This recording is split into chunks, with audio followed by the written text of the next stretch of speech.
Along Chicago's magnificent mile, amidst an endless sea of skyscrapers, there's one more magnificent than the rest.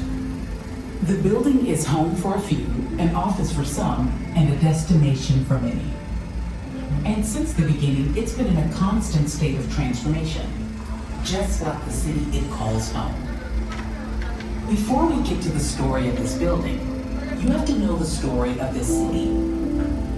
This land was originally home to the Miami, Sioux, Fox, and Potawatomi tribes.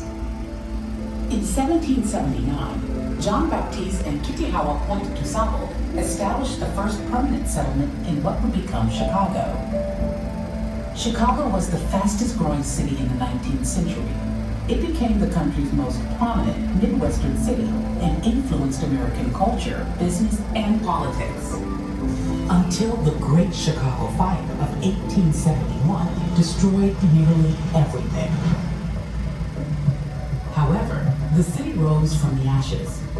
Chicago introduced the world to the first skyscraper in 1885, as the aftermath of the fire sparked an architectural revolution. They used debris from the fire to expand the lakeshore further east, ushering in a new era for the city and paving the way for more history to be made.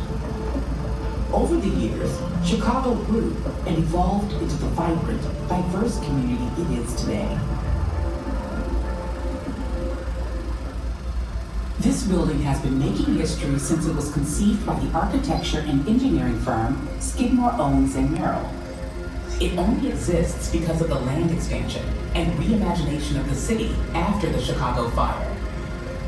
The building was designed to be the world's second tallest building and the world's first major mixed-use tower, meaning it would have both office, retail, and residential spaces.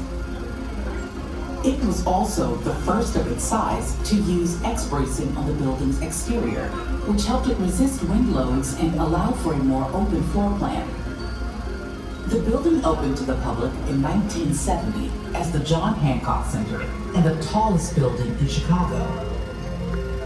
Then in 1992, it became one of the first buildings to colorize its crown of lights, marking holidays and special occasions.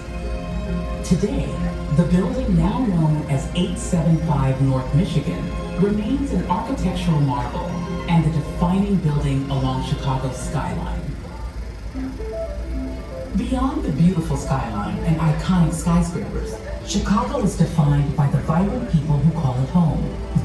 Nearly 2.7 million people live in Chicago, across 231.7 square miles and 77 neighborhoods. And while they come from all different backgrounds and all over the world, Chicagoans are united by commitment to community. For well over 200 years, Chicago has been in a constant state of growth. The city has been built up, torn down, and built back stronger. And as we look onward toward the next 200 years, the city will continue evolving. So as you ascend 1,000 feet above the magnificent mile and take in a view where the lake meets the sky, we invite you to appreciate what came before and imagine what will come next. Welcome to 360 Chicago.